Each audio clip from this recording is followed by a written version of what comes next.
E eu quero convidar agora Rodolfo Amorim. Salva de palmas para ele, por favor.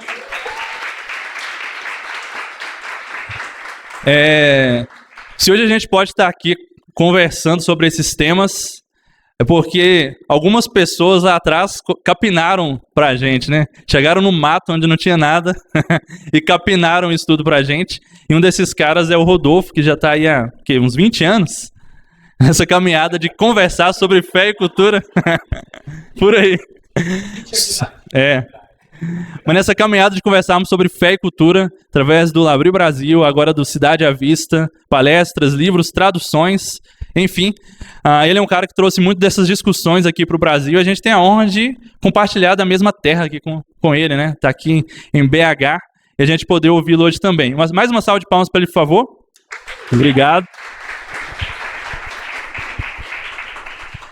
É isso. Muito obrigado, Rodolfo. Esteja à vontade aí. Amém. Pessoal, 20 anos que eu estou sobre a face da terra, né? Claro. Gente, uma alegria estar aqui, poder compartilhar, gente, dessa gloriosa manifestação artística que é o samba, né? Que é algo tão brasileiro, né? Tão da nossa terra. Quando um samba toca perto de um brasileiro, vibram as cordas assim profundas, né? Na nossa alma. Estava ali me emocionando, assim, imaginando como que na eternidade a gente vai adorar o Senhor e glorificar a Deus. E, gente, com certeza Jesus vai ouvir um samba com a gente. Queira Deus, eu creio que ele vai sambar, né? Gente, Jesus é maravilhoso, né? Eu creio que Jesus... Gente, por que a gente pode falar isso, né? Eu gostaria de começar a compartilhar sobre essa temática, porque, de fato, pouco tem se dedicado ou sido dedicado a refletir sobre o lugar, sabe, de cultura, de expressões culturais, de nacionalidade, de particularidade, né, de identidades nacionais, a partir de um olhar da fé. E é algo que é uma carência que tem, digamos, feito muita falta em um mundo muito polarizado, em um mundo de tendências de nacionalismos, né, onde se exalta o particular ao ponto de você ignorar a importância do outro, os dons daquele que é diferente, ou se ignora o particular, se ignora a identidade nacional, se ignora a cultura local, enfim, pessoas que vivem, né, nessa realidade cosmopolita, como se não tivesse um chão, um pertencimento, uma particularidade e uma expressão única para louvar a Deus, adorar a Deus e servi-lo também, né, naquele dia a dia, tudo que a gente é, tudo que a gente faz. Bom, gente, antes de entrar na questão da cultura brasileira, que eu gostaria de compartilhar com vocês aqui hoje, algumas chaves que nessas andanças e estudos que nós temos feito aí sobre essa interface muito importante entre espiritualidade, cultura, nacionalidade e coisas que a gente tem descoberto com o passar do tempo, eu gostaria de falar um pouquinho, assim, só desse panorama amplo de como que a própria Escritura, né, que é essa narrativa por meio da qual nós compreendemos a realidade, compreendemos quem nós somos, e em última instância, né, gente, é por meio das Escrituras que nós conhecemos aquele que é o princípio e o fim, o sentido último de todas as coisas, que é Cristo Jesus. Mas muitos cristãos, por enfatizarem o elemento e o aspecto da salvação em Cristo Jesus, que é muito importante, acabam por não perceber, gente, que as Escrituras elas também nos oferecem um olhar sobre a realidade que é riquíssimo e tem desdobramentos, irmãos, para desde a ciência, as artes, a tecnologia, expressões culturais lindas, vêm dessa compreensão daquilo que as Escrituras colocam, né? Eu acho que o cristão pode, com toda razão, dizer que o imaginário que as Escrituras trouxeram para a face da terra, por meio da leitura, da reflexão, a beleza da poesia, o encantamento, né, dos salmos, toda a narrativa bíblica, ela gera um tipo de riqueza imaginativa que, com certeza, né, contribuiu como poucos artefatos, né? Se a gente pode dizer que as Escrituras também são um artefato que Deus colocou na história da humanidade, como poucos contribuiu para a produção de grandes obras artísticas, grandes obras culturais e produziu, né, séculos e séculos de influência, uma diferença que a gente tem no mundo. Bom, gente, e algo que a gente às vezes esquece nas Escrituras, que a gente fala um pouquinho no livro, é que a Bíblia, gente, ela traz assim uma teologia de nação. Ela traz uma teologia de nação e é muito interessante o que ela tem a dizer sobre isso. E por quê, gente? Não por causa da teologia de nação em si, é porque a partir desse insight a gente pode se localizar e valorizar aquilo que Deus nos deu. Ou seja, aquela particularidade onde Deus colocou a mim, a você, todos nós que estamos aqui, e que Deus tem um lugar na sua grande narrativa, no seu grande sentido que Ele deu para todo o cosmos e tudo aquilo que nós participamos, né, nessa fração de tempo que nós estamos aqui, Deus tem um lugar, por incrível que pareça, para aquilo que nós chamamos de Brasil, né? E a gente pode ver pistas disso desde o princípio das Escrituras, quando Deus diz que a sua intenção era o quê? Que a humanidade se multiplicasse e se espalhasse por toda a Terra. Ou seja, esse impulso que é biológico em cada ser humano, né, de deixar uma descendência, que as ciências biológicas sabem, compreendem muito bem, isso, gente, é uma forma de obediência àquilo que o Criador colocou para ser realizado. Ou seja, que a vida pulsasse por toda a criação e que o homem, a sua imagem e semelhança, também refletisse essa imagem por toda a criação. Ora, gente, a criação de Deus é variadíssima, né? Climas diferentes, relevos diferentes, faunas distintas, floras distintas. A cada momento em que a humanidade avança por sobre a criação de Deus, o próprio contexto, digamos, natural, se impõe a essa criatividade humana e faz com que nasçam distintas culturas.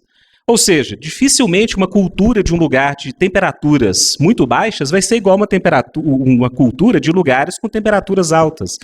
O próprio clima, fauna e flora geram tendências culturais muito diversas. Ora, o que isso reflete do ponto de vista bíblico? Que o Criador queria o quê? Que várias expressões daquele mandamento cultural de Gênesis 1:28, Gênesis 2:15, e tomou o Senhor Deus o homem que havia criado e o colocou no Éden para o quê? Cultivar e guardar. Ou seja, ao homem foi dado duas tarefas, de encher toda a terra e de produzir cultura, né? A raiz do termo cultura vem desse cultivo, que é uma mistura, né, de cultivo e culto. Algo externo para você controlar os desafios que a natureza impõe e aquilo que organiza internamente nossas relações enquanto seres humanos. Ora, gente, as escrituras são tão ricas quanto a esse detalhe básico que por todo o restante das Escrituras, gente, esse testemunho dessa vontade de Deus, dessa diversidade e riqueza criacional, nunca deixou de existir. Então, por exemplo, quando nós percebemos em Gênesis capítulo 11, após a queda da humanidade, e com todo o processo de multiplicação do homem sobre a terra, nós vemos o quê? Uma tentativa, né, em Gênesis 11, de que se criasse uma cultura homogênea, onde o ser humano se tornasse unido em torno de um projeto e cujo cume deste projeto era o quê? A conhecida Torre de Babel, né? Mas lembre-se, gente, a cidade é que tinha uma torre no centro. A cidade de Babel é, digamos, um protótipo daquilo que em Gênesis, no capítulo 18, vai ser finalmente desmantelado, né? Que é a Babilônia, que é a grande cidade dos homens, que é um tipo de expressão cultural que é fechada em si mesmo, que a sua expressão máxima é uma afronta ao Criador. Qual era a vontade dos homens de Babel, gente? E qual é, digamos assim, um ponto fundamental de Deus ter confundido as línguas da narrativa bíblica? É porque, está lá em Gênesis 11, porque os homens não queriam se espalhar por sobre a face da terra. Olha só. Ou seja, a ação de Deus de espalhar a humanidade por meio da confusão de línguas é primariamente o quê? Retomar aquele projeto que Deus tinha de que várias expressões distintas de culturas, de nações, de expressões ricas da humanidade, que é o reflexo da imagem de Deus, isso deveria continuar. E olha que interessante, gente, é isso que Deus faz, né? Deus retoma o seu projeto original, ele desmantela esse grande projeto de uma cultura homogênea, né, cosmopolita, totalmente unida em torno dessa autonomia que a torre simboliza. E aí, gente, nós percebemos nas Escrituras uma continuidade dessa temática. E aí, chegando em Atos, capítulo 2, nós percebemos, gente, algo maravilhoso, que é o quê? É uma imagem que é quase antípoda daquilo que é colocado em Babel. Ou seja, a origem da Igreja de Cristo se dá por meio de quê? De distintas línguas. Olha que interessante. Mas se por um lado, em Babel, era Deus desmantelando a cidade dos homens para que a cidade de Deus se manifestasse mais à frente, o que nós temos em Atos 2 é o quê? É a cidade de Deus se manifestando, mas olha só, ao invés de um projeto de homogeneidade cultural, qual é a primeira expressão do reino de Deus, do poder de Deus sobre a igreja? É que cada pessoa, judia, tá? Mas de diferentes etnias e nacionalidades da terra, ouvisse sobre as grandezas de Deus e o Evangelho na sua própria Língua. Percebam, gente, Atos 2, o Pentecostes, tem uma relação direta com Babel. Ou seja, agora sim, agora Deus vai fazer com que o seu reino se manifeste por sobre a terra. Não naquela homogeneidade de uma só língua de Babel, de uma só expressão cultural.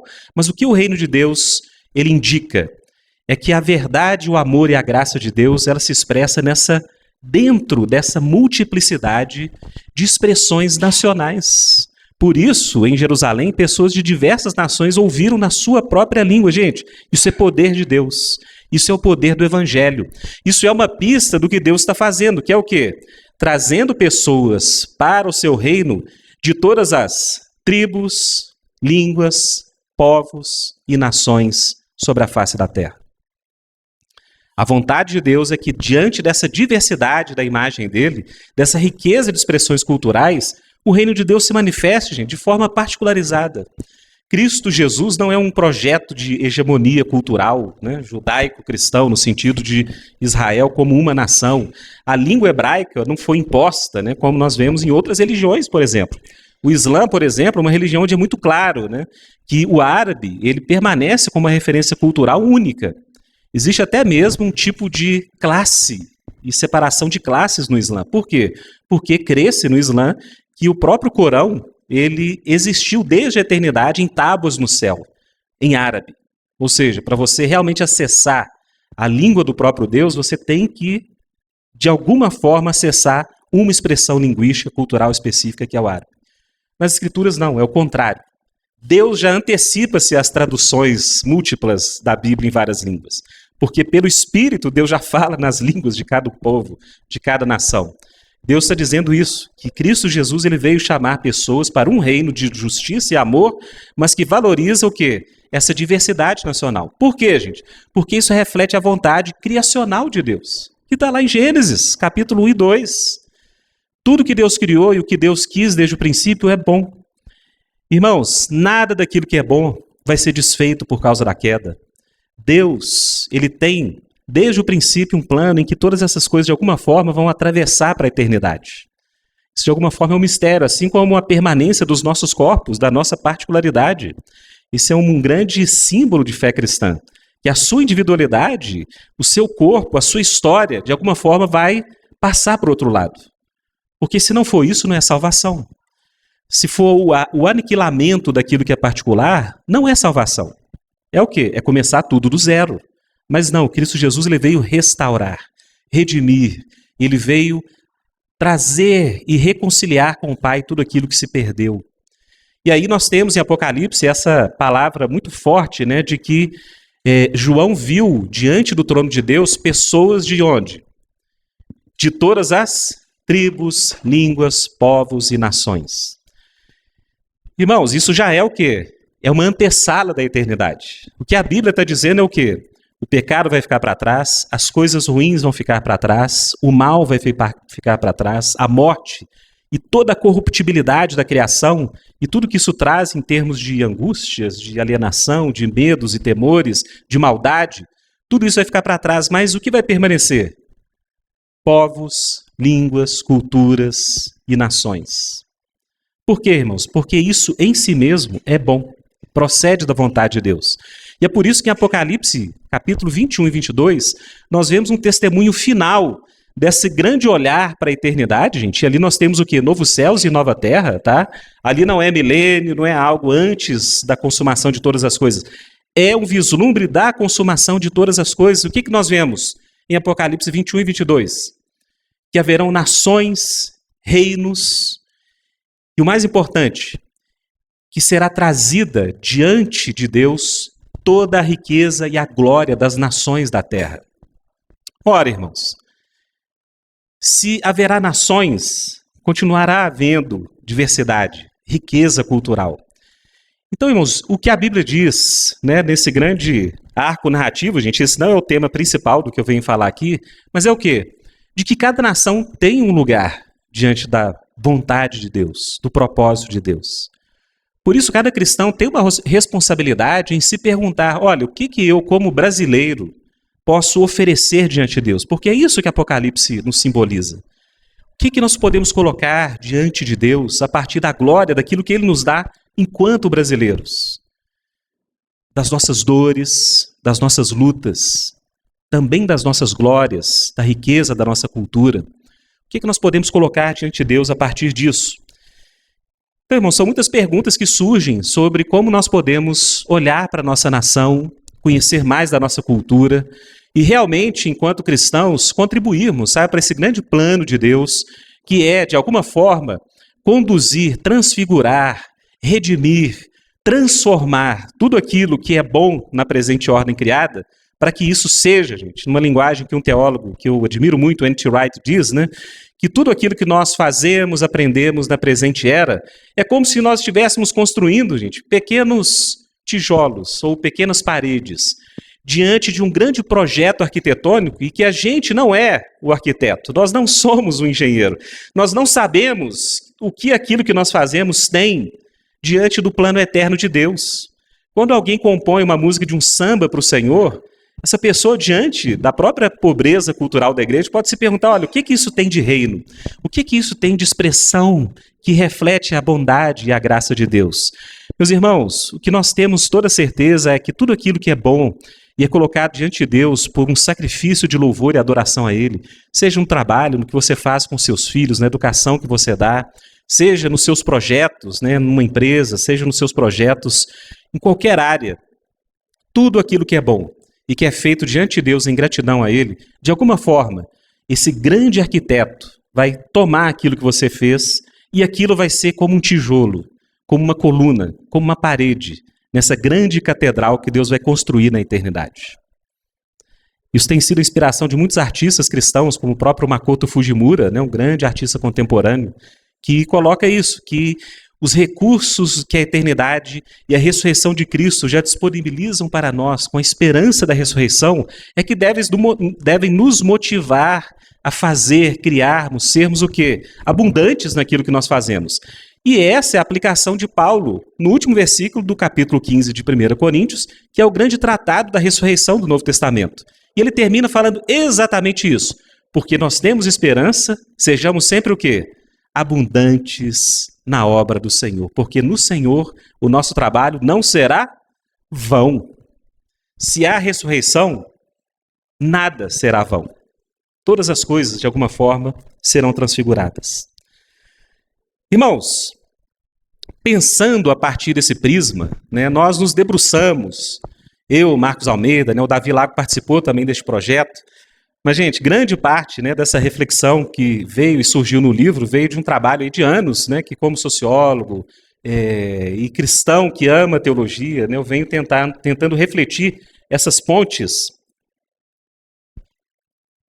E eu gostaria de compartilhar com vocês, nessa tarde, uma chave, um insight, digamos assim, né, dentre muitos que nós podemos ter, para nós enxergarmos a cultura brasileira, para que nós compreendamos como a cultura brasileira pode ser acessada a partir de um olhar minimamente influenciado por aquilo que a fé traz em nossas vidas.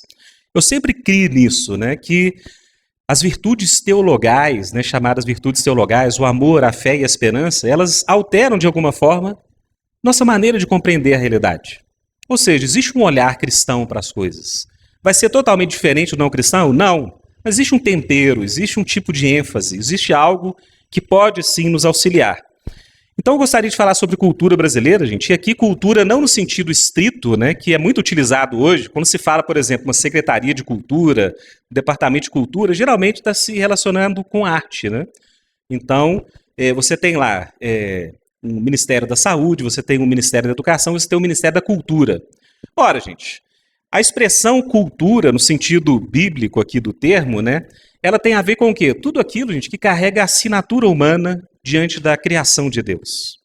Ou seja, a cadeira que vocês sentam, a roupa que vocês vestem, a língua que nós falamos, específica que nós falamos, de alguma forma tudo isso é o quê? É cultura. A cama que a gente dorme, a pasta de dente que a gente usa. Irmãos, não há como fugir da cultura. Sabe por quê? Porque Deus nos criou como seres profundamente culturais. Porque é naquilo que nós denominamos cultura que se expressa primariamente a imagem de Deus em nós, nossa criatividade, a nossa capacidade de tomar daquilo que Deus fez, tá, gente? Que não é ilimitado e não é infinito o que o ser humano pode fazer. Se eu decidir por um ato de criatividade minha pular de um prédio de 10 andares, crendo com todas as forças que eu vou conseguir voar, a realidade que Deus criou vai colocar limitações, né, na minha vida que vai se tornar curta a partir daquele momento. Ou seja, nós criamos cultura a partir das limitações que nos foram dadas. Nós criamos cultura a partir dessas boas limitações. Um bom artista sabe disso, né? Ele precisa trabalhar com o quê? Com matéria.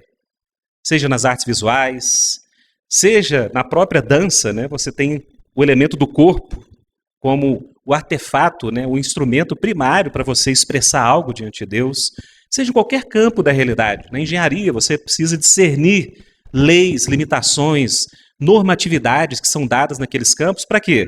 Para que você, por exemplo, coloque um avião para voar. Um avião não vai voar se você não discernir as várias leis, regularidades que limitam a sua possibilidade de colocar aquele objeto no ar. Ou seja, a criação de cultura, gente, é a todo momento um diálogo com aquilo que nos é dado, que é dádiva de Deus. Com as coisas que Deus criou e que Deus diz que são boas. Essa noção muito clara cristã de que tudo que Deus criou é bom não pode ser perdida pelos cristãos. Porque muitos acham que por causa do pecado e a ação do diabo no mundo, tudo se tornou mal. Irmãos, nada criado se tornou mal. Na verdade, a maldade ela só penetra na criação de Deus por meio daquilo que o homem mesmo faz. Ou seja, o coração humano é esse ponto de convergência de tudo aquilo que é significativo na criação. Então nós temos diante de nós todas as possibilidades que Deus deu. Como eu disse, limitadas, mas que nos dão quase possibilidades infinitas de exercer criatividade. E o Brasil, gente, é um tipo de expressão cultural nesse sentido.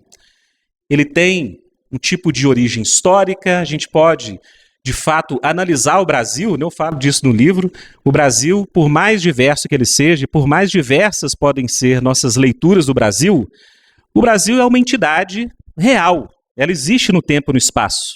Existe uma convenção acerca daquilo que o Brasil é, né? Por mais que se discuta ênfases em termos daquilo que o Brasil é, a gente reconhece que existe uma nação, que é o Brasil, existe uma língua compartilhada, existe uma ordem legal, existe um território delimitado, ou seja, várias integrações ocorreram na história para que surgisse essa entidade riquíssima chamada Brasil, com várias etnias, várias expressões culturais, mas que assumiu isso que se denomina hoje uma identidade nacional. Ora, gente, acessar a cultura nunca é neutro. Você tem várias formas de interpretar a cultura. Então, nesse estudo aí de anos, né, a gente tentando aí pensar com os grandes intérpretes do Brasil, inclusive no livro, uma das partes do livro fala sobre esses intérpretes, né, mas a gente tenta fazer uma leitura cristã que afirma o que é bom neles, mas que também aponta algo que a gente crê ser equivocado. Mas cada intérprete tem uma ênfase. Então, por exemplo, Gilberto Freire, né, um grande intérprete, talvez, gente, e eu tendo a concordar com isso, o maior intérprete que o Brasil já teve, tá? Gilberto Freire, um pernambucano, que no início do século XX foi para os Estados Unidos, ele era cristão batista, né, poucos sabem disso, mas ele perdeu a fé enquanto ele estudava nos Estados Unidos, e ele, gente, ficou apaixonado pela temática do Brasil. Eu até conto no livro um episódio que ele, curioso que era, jovem, estudando em Nova York, 3 anos longe do Brasil, ele foi no porto de Brooklyn, porque havia chegado ali um navio, se eu não me engano, o navio São Paulo, de nome São Paulo, que vinha do Brasil, ele estava com tanta saudade do Brasil que ele foi ver esse navio desembarcar. Gente, ele viu os brasileiros saindo do navio. E ele achou a coisa mais estranha do mundo, os brasileiros. Não sei se você já teve essa impressão quando mora fora e volta para o Brasil. Fala, gente, o Brasil é algo diferente, é algo único, né? Cada nação tem sua individualidade, particularidade. Mas o Gilberto Freire ficou encantado com o elemento mestiço daquelas pessoas. Pessoas com aparência indígena, pessoas negras, pessoas brancas, todas saindo meio deslizando, aquela coisa desconjuntada em Nova York. Ele falou, gente, ser brasileiro é um negócio único nesse mundo. E ali ele disse que começou o encanto dele em tentar explicar o que era o Brasil. Então, gente, Gilberto Freire usou várias ferramentas teóricas para chegar aos seus insights sobre o que era o Brasil. E o Franz Boas, que era um teórico, antropólogo, que inaugurava uma corrente chamada culturalista, foi muito importante para o Gilberto Freire. E por que o Franz Boas é muito importante? Porque ele era um teórico que não enveredou-se pelas ênfases racistas que a teoria evolucionista, né, de Darwin, não a teoria em si, tá, gente, mas os usos ideológicos da teoria de Darwin começaram a gerar várias interpretações culturais, gente, muito racistas. E eu costumo dizer, né, elas são primeiro racialistas, ou seja, o elemento de raça passa a definir cultura. Mas depois esse racialismo tende a se tornar em racismo mesmo, né? Eu vou dar um exemplo de um intérprete brasileiro que, por trás do seu suposto método científico de analisar o Brasil, ele era muito racista, que é o Silvio Romero. Mas o Gilberto Freire, ele tomou desse insight e ele começou a analisar o Brasil a partir disso, uma realidade única que se adaptou com o passar do tempo em termos históricos para formar aquilo que é o Brasil hoje e que não é definido pela raça. Existe um elemento forte biológico também em Gilberto Freire, mas ele não chega a dizer que o elemento das raças define o que o Brasil é. Não, o Brasil é único em termos culturais, né? O culturalismo de Franz Boas, ele influenciou muito Gilberto Freire. Mas qual é a limitação de Gilberto Freire? Porque ele aceita tanto o Brasil como é, isso é importante por um lado, mas o Gilberto Freire chega a quase não criticar e não passar o Brasil por um mínimo filtro de um olhar ético e dizer assim, olha, essas coisas da história do Brasil são terríveis. Ou seja, todo mundo fala isso, né? Que quando se lê Gilberto Freire, dá primariamente um tipo de orgulho de ser brasileiro. Puxa vida, o Brasil é isso, cara, eu sou isso. E para o Gilberto Freire o Brasil deu certo. Foi assim um tipo de integração cultural única em termos históricos e a gente deu certo. Mas, ao mesmo tempo, né, o uso que se faz de Gilberto Freire, por essa ausência de um elemento ideal, de um elemento mais ético na sua crítica e análise do Brasil, faz com que o Gilberto Freire hoje seja, primeiramente, um instrumento na mão de conservadores. Por quê? Porque, puxa vida, Gilberto Freire já disse, o Brasil é ótimo, a gente tem que celebrar o que o Brasil é. Gente, Gilberto Freire tem críticas sim, mas são muito pontuais, tá? Não definem em grande medida o que o Brasil é na sua leitura. Ora, outro tipo de ponto de partida, como o de Silvio Romero, paraibano, sergipano, gente, desculpe. Um sergipano que veio para o Rio, advogado, e ele ficou fascinado com a teoria de Darwin. Gente, na história do Brasil, né, você tem um tipo de momento histórico muito, digamos, emblemático. Por quê? Porque assim que ocorreu a abolição da escravatura no Brasil, chegou com muita força na elite brasileira, principalmente intelectual e principalmente relacionada ao direito, que influenciava as leis, as teorias racialistas que vinham da Europa. Principalmente, tá, de Julian Huxley e Haeckel, o alemão Haeckel. E aí, o que essas teorias diziam, basicamente? Né? Que o ser humano é uma espécie animal, que não há muito sentido na cultura para além da necessidade pela sobrevivência, e que grupos humanos evoluíram de formas distintas e surgiram na história da humanidade raças distintas. E que essas raças, elas tendem a responder aos desafios naturais de formas distintas. E, portanto, com um uso bem explícito da teoria darwinista, principalmente por Haeckel, e que, portanto, algumas raças são mais aptas e são mais evoluídas nesse grande processo de adaptação das espécies, e que, portanto, segundo Haeckel, aqueles que hoje, naquele período, dominavam as outras raças, eram considerados como os superiores, né? Então, a raça branca, ali, um uso de Haeckel muito distorcido foi o nazismo, né, na Alemanha. O fascismo italiano tem uma outra vertente, mas que também bebeu algo desse tipo de ênfase. Gente, Silvio Romero produziu, gente, uma interpretação do Brasil completamente racialista. Ou seja, para ele, o Brasil era uma nação, um desafio, por quê? Porque você tem uma raça superior, que é a do branco, mas ao mesmo tempo esse branco vem daquele clima e contexto que lhe é próprio e vem para os trópicos, e aí você tem essa mistura que no Brasil tem com raças inferiores, que para o Silvio Romero eram a raça indígena e os negros que vieram da África. E que o Brasil, então, colocava um grande desafio. Gente, Romero, ele era tão ativista em termos dessa definição dele, que ele lutava por políticas públicas, por exemplo, que proibissem a imigração pós-abolição da escravatura de se concentrarem nas zonas mais frias do Brasil, como o Sul. Porque, na teoria de Silvio Romero, a preponderância do branco europeu no Sul iria levar ao quê? Por questões puramente raciais, tá, gente? Iria levar a um tipo de desigualdade insuperável em termos de nação.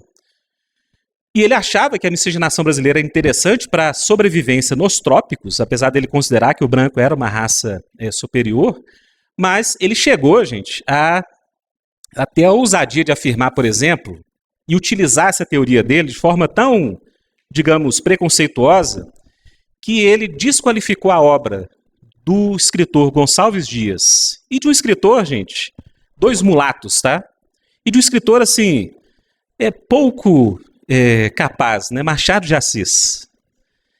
Ele disse, olha, a obra de Gonçalves Dias e Machado de Assis, ela não é uma obra digna, por quê? Porque ela acompanha o sinete fisiológico que eles têm, que é o fato de procederem de mulatos. Ora, gente, esse é um tipo de análise cultural racialista que se torna profundamente racista. Porque se você desqualifica a obra literária de Machado de Assis, dizendo que a obra dele não pode ser boa porque ele era um mulato, você percebe então, gente, que a forma de Silvio Romero interpretar o Brasil, e ele tem uma obra de 8 volumes sobre literatura brasileira que se tornou bastante influente nesse sentido, um tipo de teoria que, de fato, parte de um pressuposto que é incapaz de conceber o Brasil por aquilo que ele é. E aí nós temos variações, né? Vários tipos de interpretações. Caio Prado Júnior, né? Um marxista brasileiro que também tentou utilizar a teoria marxista para explicar o Brasil. Gente, olha que interessante. Estava até brincando com o Bruno e o Madison lá na nossa conversa, né? Esses reducionismos desses pontos de partidas teóricos. E eu vou dizer um insight muito importante, tá? Se você tira Deus da sua construção de interpretar uma cultura, via de regra, você vai ter que se apegar a uma teoria que é muito pequena para explicar a riqueza de uma cultura. E aí você tem, né, no caso de Gilberto Freire, que é muito rico, mas tem suas deficiências, né? Gilberto Freire faz claramente uma separação entre cultura e qualquer tipo de normatividade ética. Silvio Romero, você tem um naturalismo cientificista, né? Debilitante para falar o que o Brasil é. E em Caio Prado Júnior, você tem, gente, também um uso do marxismo que gera uma teoria muito incapaz de explicar o que o Brasil é. Então, assim, para Caio Prado Júnior, a riqueza cultural particular do Brasil inexiste na teoria dele. Por quê? Porque o Brasil é apenas um apêndice do grande sistema de expansão capitalista internacional e que, portanto, gente, tudo aquilo que se chama cultura no Brasil é somente o quê? Fruto da dominação da classe dos detentores dos meios de produção sobre aqueles que são explorados. Gente, não sobra praticamente nada. Então, para Caio Prado Júnior, todas as revoluções, subversões, insurgências, inconfidências que houveram no Brasil são esses suspiros, né, que Marx fala na sua grande obra, que são suspiros dessa criatura oprimida. Então, são suspiros que a própria religião também, volta e meia, significa, dessa criatura sem alma que busca por uma alma, mas que, no final das contas, tudo isso, ou seja, o que o Brasil é reduzido apenas a um tipo de explicação teórica de um alemão que produziu na Inglaterra, hemisfério norte, no século XIX. E aí sobra muito pouco do Brasil, tá? Tanto que a interpretação sobre a realidade econômica do Brasil na era colonial, hoje ele é considerado pelos historiadores sérios, tá? Como o Caldeira, vou lembrar o outro nome dele, ele diz que, olha, é como se fosse assim, enredo de escola de samba. Então, por exemplo, ele dizia que a economia brasileira não existia internamente. Hoje, os dados que foram encontrados após a própria morte, né, do Caio Prado Júnior mostram que, gente, aquilo que ia para a Europa de bens da colônia, que explorava, sim, cobrava seus impostos, gente, era coisa assim, de 5% a 10% do que era a vida econômica do Brasil. E que havia muita troca econômica no Brasil. E que o Brasil nunca foi aquilo que de fato o Caio Prado Júnior disse, e hoje os dados da econometria, principalmente, refutam profundamente a tese dele. Mas para Caio Prado Júnior, assim, tudo era um grande suspiro aguardando o quê? O grande momento de revolução. revolução nos moldes marxistas, histórico-dialéticos, que ignoram, gente, as realidades específicas do Brasil. Ignoram as realidades específicas do Brasil. Gente, tudo isso, e depois eu queria saber aí dos nossos irmãos e amigos o meu limite de tempo, que agora, depois que o horário saiu um pouquinho daquilo que estava no cronograma, eu já não... Depois você vê lá, Bruno, só para eu me programar aqui. Gente, tudo isso para dizer o quê? É que acho que se faz necessário, principalmente para cristãos, que tenham essa consciência, né, de que as escrituras e a tradição cristã, elas geram um tipo de olhar distinto sobre a realidade. Ora, gente, esse olhar distinto sobre a realidade, por exemplo, ele pode ser reduzido de uma forma básica ao que nós temos no credo apostólico. O que é o credo apostólico? É um resumo das crenças cristãs do século IV, né? E o que a gente tem no credo apostólico? Definições básicas, gente, de uma cosmogonia, né? Creio em Deus Pai Todo-Poderoso, Criador dos céus e a terra, e fala de Jesus Cristo, ressurreição dos mortos, da igreja, una. Ou seja, você tem um olhar sobre a realidade que está ali, gente, e que é compartilhado, gente. Não nos enganemos, por todo cristão sobre a face da terra. Todo cristão sobre a face da terra. O credo apostólico é assim, aquilo que une de forma básica o que os cristãos creem. Protestantes, católicos, ortodoxos orientais, nestorianos, cóptas do Egito, todos vão ter o credo apostólico como uma crença básica. Os outros concílios ecumênicos, né, até o século V, aí você já tem distinções ali que existe divergência. Gente, mas esse olhar sobre a realidade, ele é profundamente cristão. Ele é profundamente cristão, de que existe uma origem em um Deus Todo-Poderoso, que nós vivemos numa criação, que a morte e o mal têm uma origem numa distorção daquilo que Deus primariamente incorporou para nós e que Cristo Jesus é essa grande dádiva do Criador para a criação e é só nele que nós temos essa capacidade de transcender essas limitações. Bom, gente, a partir deste olhar, nós temos a possibilidade de perguntarmos-nos o que seria o Brasil. Será que o cristão pode contribuir, gente, com toda essa série de propostas de leitura do Brasil? E nossa crença é que sim. Ora, gente, esse livro aí é parte de uma resposta, tá? Agora, interessante que esse livro, né, eu e o Marcos Almeida, a gente usou muito essa linguagem. A nossa atitude primária foi de escuta, de diálogo. Ou seja, a gente apresenta o Brasil por meio de intérpretes, personagens, por meio da arte, dos artefatos artístico-culturais. Mas, de fato, essa leitura, a cada momento que a gente reflete sobre o que veio dessa interpretação, a gente vê, gente, tem muitos caminhos possíveis para a gente trilhar. De formas de compreender a riqueza brasileira, não somente, gente, a glória do que é ser brasileiro, mas também o quê? Os desafios e as vergonhas daquilo que o nosso passado nos legou. Um cristão que tem sido uma influência para eu pensar a forma de analisar a cultura é um dinamarquês, gente. É engraçado, porque a igreja é católica, né? A igreja é universal nesse sentido.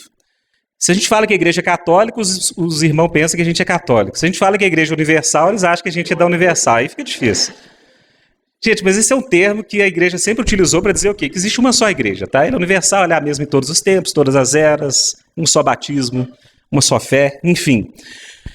Mas o que o Kierkegaard, esse dinamarquês chamado Kierkegaard, coloca de um insight que para mim é profundamente bíblico, é de que a forma de nós concebermos a realidade, né, para ele, claro, tem uma aplicação mais para o indivíduo, mas eu acho que tem uma forma de leitura cultural muito rica, é o seguinte, é de que nós somos uma síntese criada por Deus. Veja bem, o que a Bíblia nos diz é que nós somos pó da terra, ou seja, nós temos uma polaridade finita, né? Muitos cristãos falam assim, a finitude da morte. Eu tenho corrigido o pessoal, gente. Tem tido uma polêmica. Fala assim, gente, finitude não é só porque a gente morre, não. Nós somos finitos porque Deus nos criou finito e Deus falou que isso era bom. A gente não é finito porque a gente morre. A gente é finito porque nós somos criaturas. Nós temos um corpo, habitamos um espaço, nós falamos uma língua, nós temos conhecimento limitado. Ou seja, esse aspecto de localidade, particularidade nossa, enquanto seres criados, isso é bom. Isso não é parte da queda, irmãos. Quando nós ressuscitarmos, nós continuaremos sendo o quê? Finitos. A gente não vai se tornar infinito. Nós vamos ser coparticipantes da natureza de Deus por meio da adoção como filhos. Ou seja, nós participaremos do amor intratrinitário, algo que a gente já começa a participar agora. Mas a gente não vai se tornar Deus onipotente, infinito. tá? E o Kierkegaard diz o seguinte, mas ao mesmo tempo, porque nós somos criados à imagem de Deus, Deus coloca em nós, é quase que um outro polo dessa síntese, é um tipo de expansão para aquilo que é eterno, para aquilo que é o quê? Infinito, para aquilo que é a possibilidade. Nós não somos só finitude, nós somos um híbrido. A gente é esse ser que, diferente dos animais, a gente se abre como pessoas que sonham, que projetam, que fazem escolhas, que podem construir uma vida totalmente distinta dos pais, por exemplo. Ou seja, nós temos a liberdade. E, ao mesmo tempo, o Kierkegaard diz o seguinte, mas veja bem, o que o espírito humano é algo que ocorre nessa complexidade que é essa estrutura sintética que nós somos. Gente, por que isso é importante e o que isso tem a ver com cultura? Eu vou explicar. É porque, de fato, grande parte daquilo que é limitante para entender o Brasil é porque ou você ignora um elemento de infinitude, onde estaria também a nossa necessidade da ética para nos referenciar, como também grande parte, gente, é quando alguém lê o Brasil somente a partir desse polo do ideal ético. E você esquece o quê? A particularidade da finitude, que é boa. Gente, isso tem insights e aplicações profundas para a gente entender o Brasil. Ou seja, o que o Kierkegaard diria em termos de individualidade cristã é o que Cristo nos dá. Ele nos dá a capacidade de, por meio da graça e do mergulhar no amor de Deus e no poder de Deus, nós temos a capacidade de abraçar nossa finitude, o que é bom. Ou seja, parte da cura de um ser humano é o quê? É receber aquilo que Deus lhe deu e que ele não teve controle sobre o processo.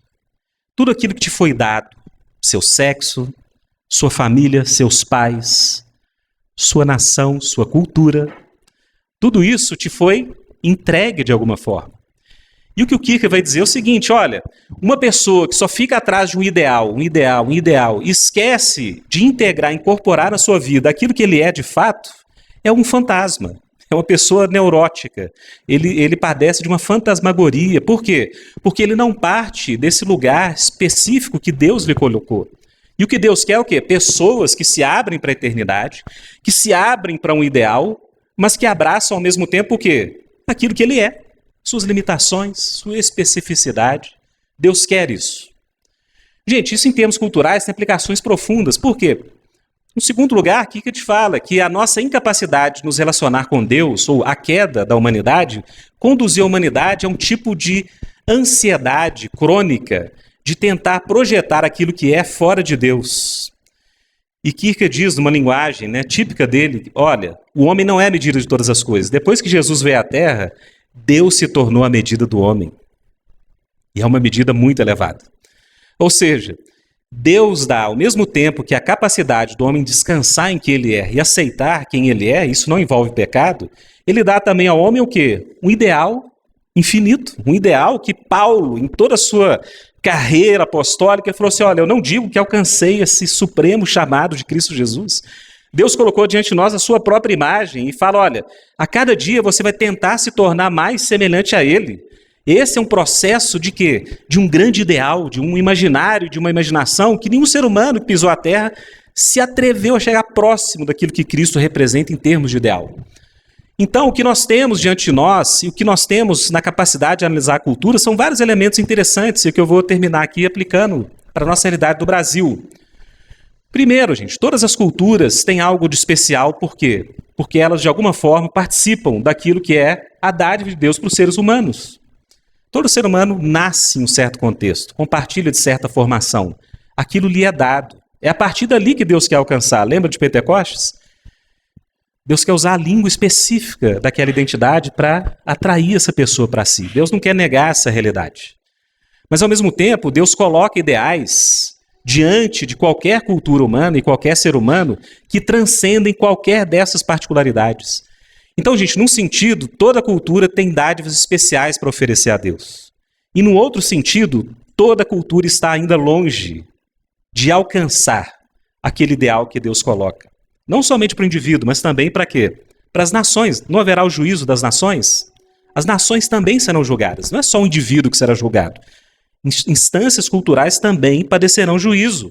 Jesus fala claramente, se Tiro e Sidom tivessem visto os milagres que foram feitos aqui, eles já teriam arrependido há muito tempo. Ou seja, instâncias coletivas têm um tipo de responsabilização perante o Criador. Ora, gente, eu precisaria de muito mais do que os 10 minutos que o Bruno me falou.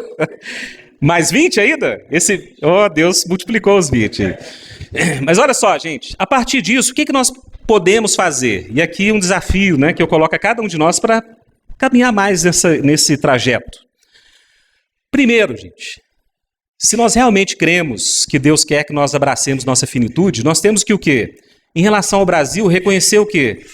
Aquilo que nos foi dado como finitude, particularidade. Ora, gente, a gente não pode, enquanto igreja, por exemplo, estabelecer um tipo de ideal ético. Não, o Brasil só vai ser Brasil se alcançar esse ideal ético aqui, que é muito que as igrejas fazem. Não, gente, primeiro a gente tem que saber o que é ser brasileiro. A gente tem que partir de onde nós somos, em termos históricos, na grande história que o Redentor nos deu. Nós temos uma história enquanto nação. A gente não pode querer ser ético sem primeiro a gente reconhecer, ou sem simultaneamente reconhecer o quê? Os nossos desafios, as nossas potencialidades, aquilo que é bom na nossa história, aquilo que a gente pode se orgulhar e colocar para as nações e falar assim, olha, vem aprender com a gente. E aquilo que nós precisamos olhar para outras nações e falar assim, não, nesse ponto a gente precisa aprender com vocês. Ora, algo da nossa finitude, que eu creio que culturalmente todo brasileiro deveria se orgulhar, saber mais a respeito, e algo que está sendo ameaçado contemporaneamente por algumas tendências ideológicas, gente, é o fato inegável da miscigenação brasileira. E aí eu acho que Gilberto Freire é muito legal. Tá? A gente não pode jogar Gilberto Freire fora, não, gente. Eu só tenho que lembrar que Gilberto Freire não pode ser nosso ponto de chegada. Por quê, gente? Gilberto Freire ele olhou para o Brasil e falou assim, olha, vamos tentar entender o que o Brasil é em termos assim, do que é específico nessa cultura, essa adaptação específica desse povo. Gente, ele descobriu coisas fantásticas, né? Aqui, gente, só de olhar para nossa, né, para o público aqui, para cada um de nós, a gente já vê aquilo que ele disse, né? Que é o quê?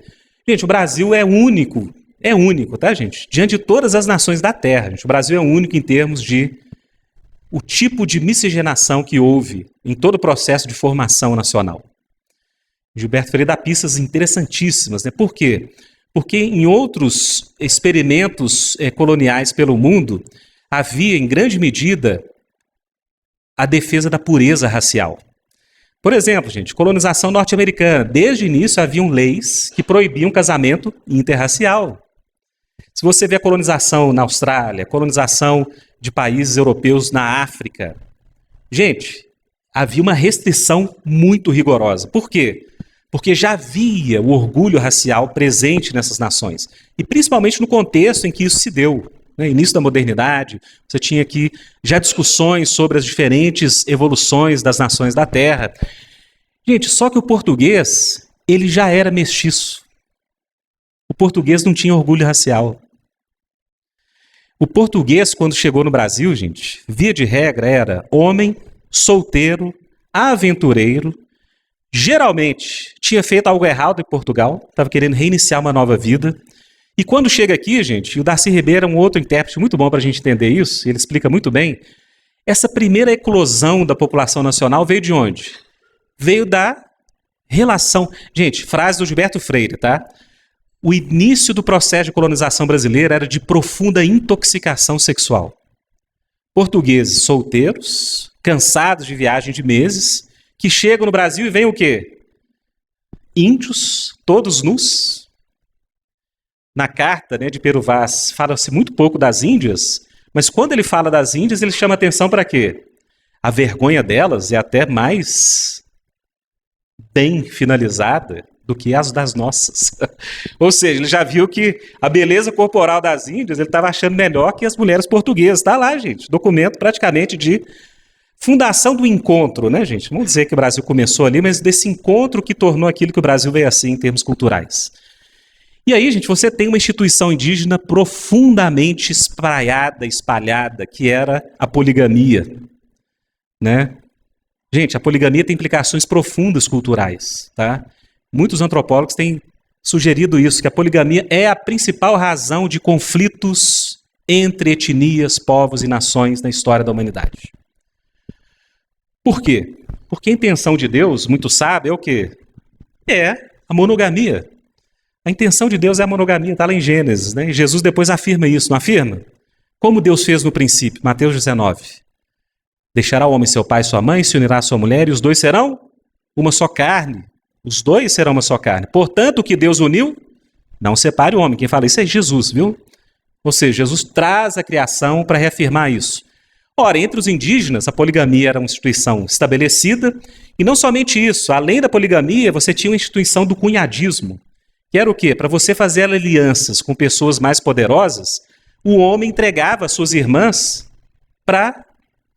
Não era casar necessariamente não, tá, gente? Era transar e ter filho com aqueles que eram diferentes de outras tribos, e quando os portugueses chegaram, gente, isso se tornou uma realidade, assim, totalmente natural nessa explosão demográfica do Brasil no início da sua história. Personagem histórico fascinante brasileiro, João Ramalho. Eu costumo brincar que é o Melquisedeque às avessas. Por quê? Porque ninguém sabe de onde ele veio, para onde ele foi. Mas o ponto é, quando os jesuítas chegaram para colonizar o Brasil, 1549, e foram fazer, por exemplo, a escola lá em Piratininga, que se tornou São Paulo, o pessoal tinha que ter o quê? Um exército para se reforçar contra as tribos inimigas.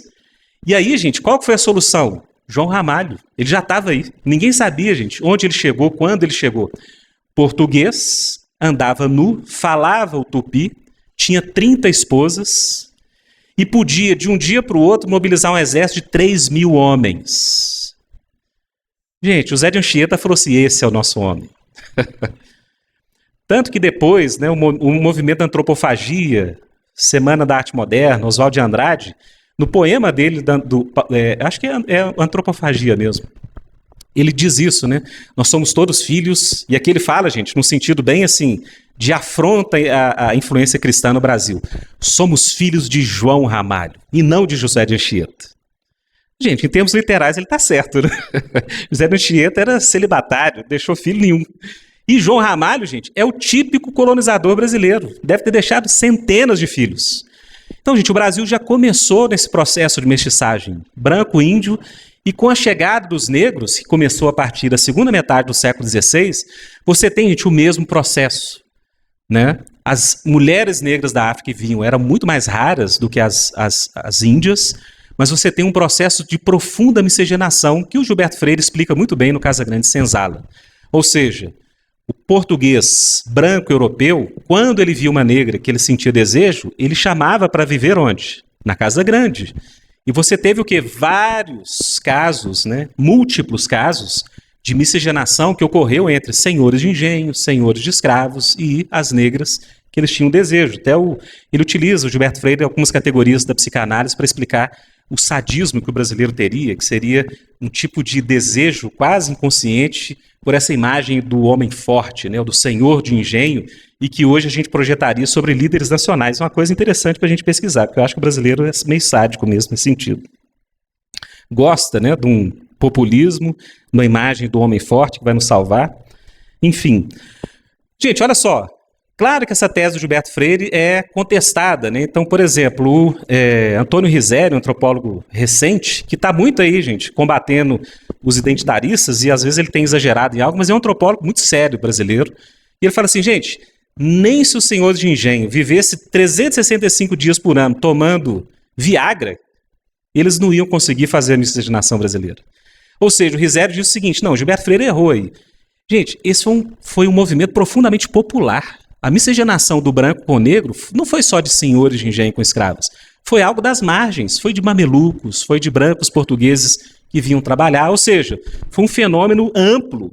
Por quê? Porque o Brasil se tornou, com o passar do tempo, essa mistura, que era o mameluco, né, o filho do índio com o branco, depois o mulato, né, do índio, do branco com o negro, e do cafuso, que era do índio com o negro. Hoje são termos, né, gente, contestados, tudo, mas em termos históricos ele tem um valor que a gente não pode ignorar. Ora, o que é importante nisso, gente? De fato, no Brasil se deu um tipo de formação de um povo que em nenhuma outra nação do mundo existe.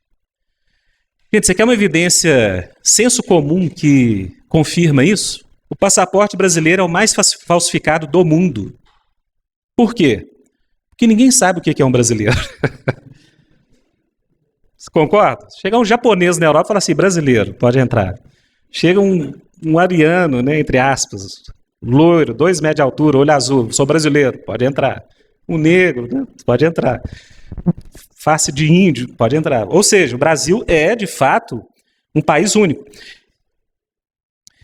Um austríaco chamado Stefan Zweig veio morar no Brasil na década de 40 e ele escreveu um livro, gente, que é um leminha interessante. A gente não fala mais da tese dele porque ele cometeu suicídio um pouco depois, que é o Brasil é o país do futuro. Por quê? Porque Stefan Zweig viveu os horrores da Segunda Guerra, ele percebeu o que os nacionalismos e as teorias racistas estavam fazendo na Europa, o fascismo italiano, o nazismo alemão. Ele foi na União Soviética, abominou o comunismo soviético. Foi aos Estados Unidos, gente, também achou os Estados Unidos um sistema completamente desigual em termos raciais. Ele achou os Estados Unidos assim, ameaçador em termos de conflitos latentes, porque a população não se misturava em termos de miscigenação. E quando ele veio ao Brasil, gente, para fazer uma escala para falar em Buenos Aires, na Argentina, ele se encantou com o Brasil. Ele viu pessoas de cores distintas, tons de pele distintas, convivendo. Gente, isso é algo, né, que os movimentos identitários hoje tendem a falar assim, não, só oculta o mal do racismo brasileiro. Gente, é óbvio que o Brasil tem racismo, é óbvio que o brasileiro é muito racista ainda, mas não há como negar a realidade da miscigenação. E o Zweig mudou-se aqui para o Brasil, escreveu um livro com essa tese, né, de que o Brasil era o único país do mundo que ele via com a possibilidade de ultrapassar, superar esses conflitos de origem racial e das diferenças. E nós temos, gente, aí uma riqueza única, uma fusão de heranças culturais únicas com implicações para a criatividade brasileira. O samba brasileiro, gente, tem coisa igual no mundo, né? Tô falando que é melhor não, tá, gente? Mas igual não tem. Tipo de expressão, tipo de ritmo. Gente, ser brasileiro lá fora é um desafio, né? O pessoal falava assim, vai aí, Rodolfo, samba aí pra gente. Eu falei assim, gente, eu sei que eu tenho, né? Meu bisavô era um negro alforriado, né? Eu venho, mas assim, o samba não chegou nos meus pés, não. Gente, nós temos essa riqueza, né? Nós temos essa diversidade, essa capacidade de adaptação. O brasileiro, enquanto missionário, é muito valorizado porque o brasileiro ele é muito fácil de se adaptar em contextos culturais diversos. E o contrário também é verdade, gente. Esse tipo de polarização ideológica do Brasil não é da nossa história. Por quê? Porque o brasileiro sabe conviver muito bem com diferença, sempre soube. Tá, gente? Isso não exclui a profunda desigualdade que esse processo de colonização e escravidão trouxe, tá? Eu não estou negando nada disso. Mas que, de fato, o Brasil tem algo que é único nesse sentido e que deve ser celebrado. Isso deve ser abraçado. Ou seja, se Cristo nos chama a abraçar a nossa finitude, cada brasileiro deveria o quê? Se voltar para a sua própria cultura e falar assim, puxa vida, gente, vamos beber disso aqui, vamos nos nutrir daquilo que é parte da nossa história. É uma história que eu descobri. Quantos minutos faltam aí, gente? Dá uma luz. 5 minutos, Jesus. Deus multiplicou 20, mas agora o diabo veio, roubou meus 15 aí. Gente, os Batutas, uma banda liderada por Pixinguinha, que misturava samba, machixe, choro, vários outros ritmos, né? Acho que era o lundu, que era um tipo de batuque também. Olha que interessante, eles eram uma banda do Rio de Janeiro, né? Foi primordial para o surgimento do samba no Brasil também, e eles tentaram tocar em São Paulo, gente, na década de 20, eu acho que 1919. Gente, São Paulo tinha muito imigrante e menos miscigenação que Rio. Rio de Janeiro, tipo assim, 80% era miscigenado, São Paulo era tipo 20%, porque era a cidade dos imigrantes, era a nova elite cafieira, e o pessoal não alugou teatros para eles tocarem, nem cinemas. São Paulo meio que excluiu. E aí o Observatório de Música de São Paulo recebeu os Batutas, e quem estava lá à época, que eu fiquei sabendo, é o Mário de Andrade, que era um mulato muito importante para a gente entender Brasil. E aí, gente, os Batutas tocaram em São Paulo, soltaram notas nos jornais falando assim, o horror que São Paulo fez. E São Paulo, gente, estava querendo o quê? Conquistar o status da consciência estética artística que a Europa tinha, principalmente. Paris era o grande centro, as vanguardas. Semana de 22 surgiu ali, Semana da Arte Moderna. E olha que interessante, gente. Na semana, gente, isso foi uma descoberta que eu fiz assim, pesquisando, tá? Na semana, exatamente, eu acho que é fevereiro ou março de 1922, enquanto a Semana de Arte Moderna buscava, em São Paulo, se atualizar com as grandes tendências internacionais da vanguarda, os jornais principais da França e de Paris conclamavam o povo a ir assistir os Batutas. Um grupo negro que se apresentava em Paris e falava, gente, não há nada único, não há nada assim no mundo. Se você não for assistir os Batutas, vocês vão perder, porque é algo único. Esse pessoal sabe o que eles estão fazendo em termos de música. Olha que interessante. Ou seja, enquanto a elite, principalmente branca, né, mas também mulata paulista, buscava se atualizar com a arte europeia, os brasileiros mestiços e negros estavam mostrando para o mundo a riqueza que o Brasil tem de arte. Gente, então isso é muito o que o Brasil é em termos de cultura. A miscigenação traz personagens riquíssimos, né? Aleijadinho, grande artista mineiro, né? Que muitos têm tentado desconstruir, gente, mas é assim, acho que é um cara que todo mineiro principalmente, mas brasileiros em geral também, devem aprender. Porque, gente, no contexto de Minas Gerais surgiu uma expressão de uma arte barroca única em termos mundiais também. Houve uma mescla aqui de elementos negros e africanos com o barroco europeu. E aí você vai numa igreja de Ouro Preto, gente, você olha para um painel de Ataíde e vê Maria mulata. Os anjos mulatos, todos tocando instrumentos, com feições corporais, expressões faciais, que nenhuma igreja da Europa você vê. É algo que encantou Mário de Andrade, por exemplo, falou, gente, Aleijadinho vagou o mundo e reinventou o mundo. Poucos são iguais a ele. Um grande erudito alemão de arte clássica, Dr. Hans Halm, recebeu, gente, partituras de música barroca mineira da virada do século XVIII para o XIX. Deram para ele e falaram assim, olha, de onde você acha que veio essa música? Produzida por mulatos mineiros, tá? Eles dominavam a música. Inclusive, tem vários estudos falando isso, que onde o mulato se via principalmente como chance de ascensão social era por meio da música. E eles começaram a dominar a música em todos os setores, e você tem aí personagens importantíssimos. A maior autoridade europeia em música pré-clássica, quando se lhe apresentaram uma partitura do barroco mineiro, sem revelar a origem, ele disse, Hans Halm, isso é música de primeira qualidade, escrita por um grande mestre, estilisticamente o mais puro pré-clássico, e foi composta dentro dessa região. E apontou no mapa para onde? Para a Alemanha. Região onde circulavam Johann Sebastian Bach, Gluck, Vivaldi, Mozart. O mestre ficou atônito ao saber que esta música foi escrita por um mulato em pleno sertão brasileiro em 1782. Gente, tem muita riqueza. Mas o Brasil não pode, digamos assim, o brasileiro, valorizar a nossa nação. Lembremos do que a fé nos traz: finitude e uma elevação para o ideal, para o ético. A gente não pode olhar para o Brasil do passado e falar assim, gente, é tudo maravilhoso, vamos só celebrar o que o Brasil é. De forma nenhuma. Por quê? Porque a gente precisa de um parâmetro ético para olhar para o nosso passado. E aqui é interessante, porque este parâmetro ético, ele tende, gente, a desafiar, e a fé nos dá isso, tá? Ele tende a desafiar duas tendências opostas em termos políticos, polares em termos de interpretação, mas que ainda combatem no Brasil, gente, e seduzem a maioria dos brasileiros, que é o quê? Eu diria que é um tipo de estetização do que o Brasil é. É você olhar para o Brasil somente a partir do olhar estético, com categorias de beleza. Quão belo é o Brasil. E o que nós somos chamados a fazer é o quê? Aplicar em termos de analisar o Brasil e olhar o futuro do Brasil a partir de um paradigma também ético.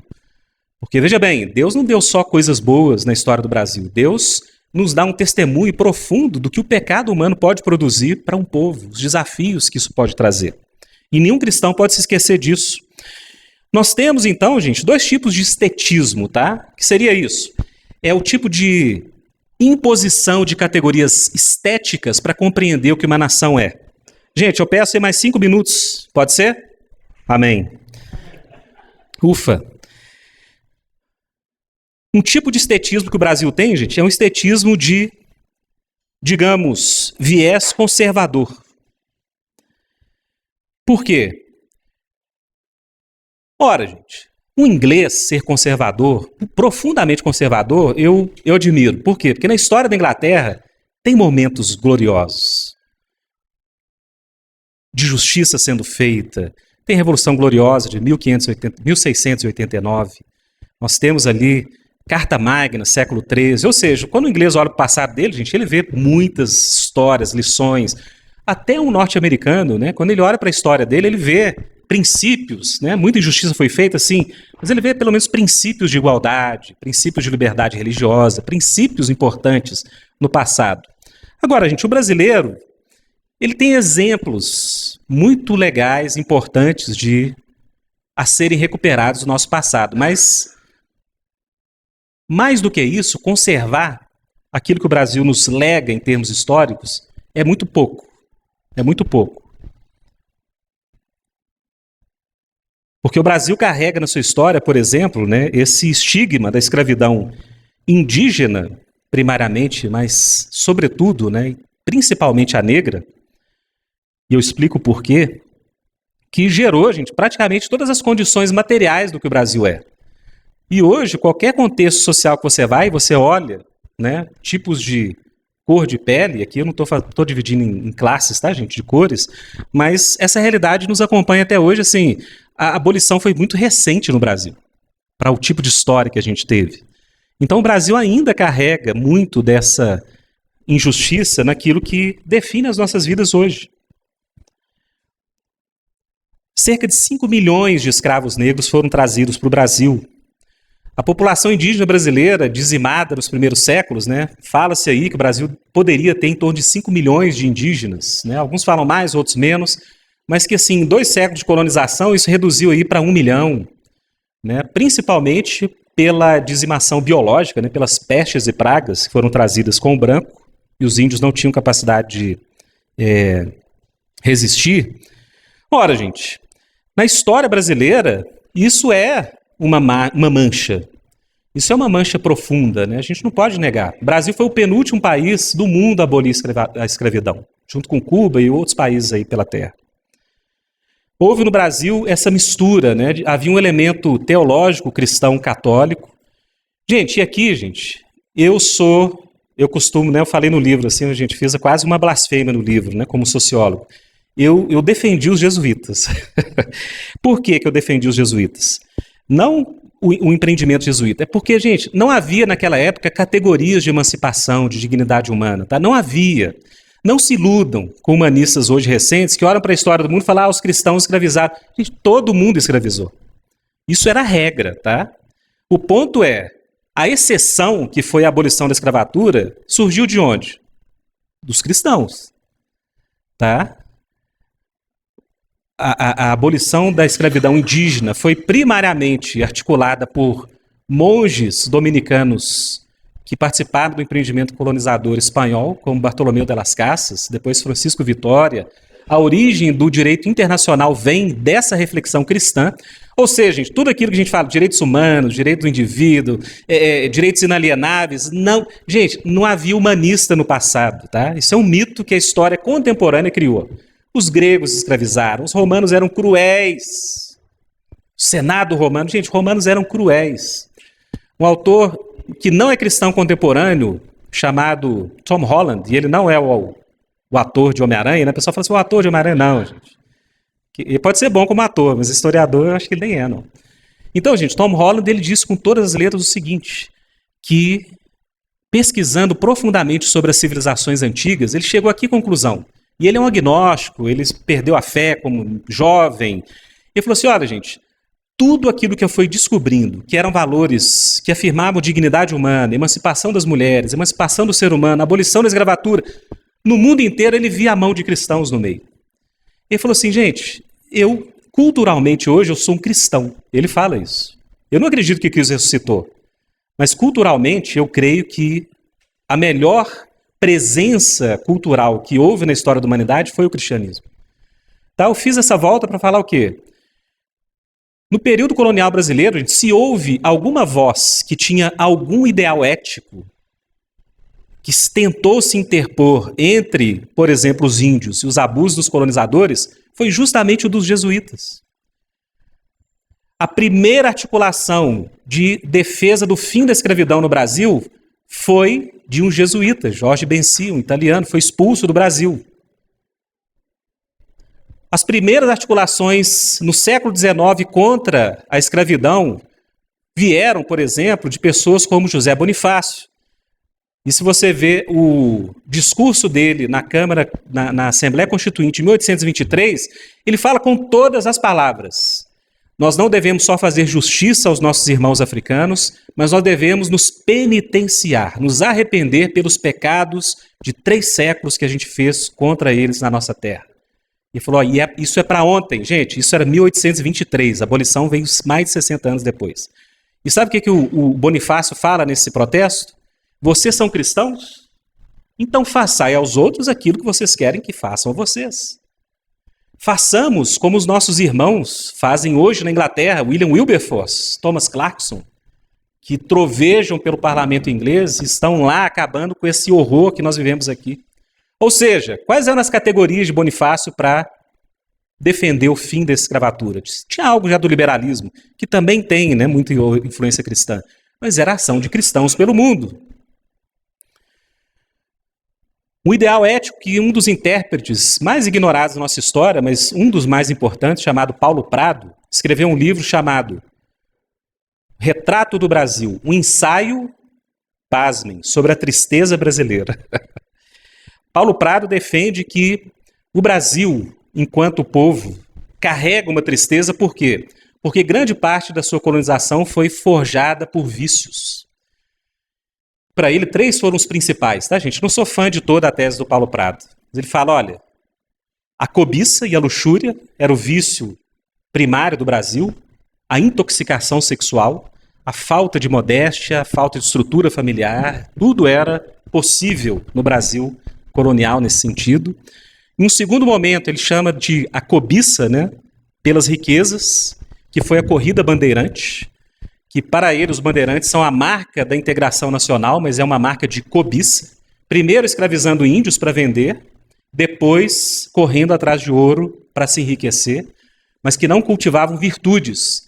E o que Paulo Prado fala com todas as palavras? Olha, o único grupo de exceção na história do Brasil que buscava disciplina, virtude, fazer o bem, são os jesuítas. Está lá. Retrato do Brasil, ignorado pela academia. Por quê? Porque categorias de vício e virtude na academia hoje são tidas como abominação. Mas é uma parte importante da nossa leitura de interpretação histórica. Para terminar, gente, um segundo estetismo que nós temos, esse primeiro ignora as injustiças que foram feitas, e se a gente tem que só conservar aquilo que está no passado brasileiro, o que a gente tem que voltar? No Brasil, onde só o catolicismo era oficial? Muitos querem isso, por incrível que pareça. Ou no Brasil, onde a escravidão era autorizada, isso, né? Ou seja, grande parte do que o cristão tem que fazer na sua passagem aqui é o quê? É trabalhar em prol de valores do reino, que em alguma medida vai te levar a conservar algumas coisas, sim, tem coisas a serem conservadas em qualquer cultura, mas também vai te levar ao quê? Querer progredir na direção da justiça, da bondade do que Deus tem para nós. E o Brasil, nesse sentido, tem muito a ser feito nessa direção.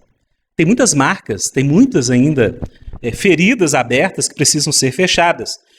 E um segundo estetismo, gente, é o estetismo progressista, que esse tem sido analisado por alguns intérpretes que me ajudaram bastante a pensar esse lado do Brasil, como, por exemplo, Mário Vieira de Mello, um livro chamado Desenvolvimento e Cultura.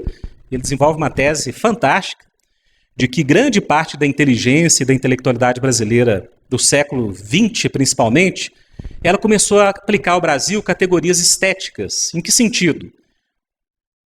Colocando o seguinte, que o Brasil originariamente era bom e belo. E a categoria da beleza, né, natural, a beleza dos índios nus, a beleza de tudo isso. Canibalismo, maravilhoso. Que pureza há, gente. Imagina um ser humano comer a carne do outro e não sentir culpa, isso é muito belo. Gente, isso é estetismo. E o estetismo na inteligência brasileira leva a um tipo de passado de ouro no Brasil. Qual foi o mal trazido para o Brasil? As categorias, principalmente morais, que vieram da Europa. E, claro, a exploração também europeia, mas as categorias morais também são parte disso. E onde estaria o futuro do Brasil, gente?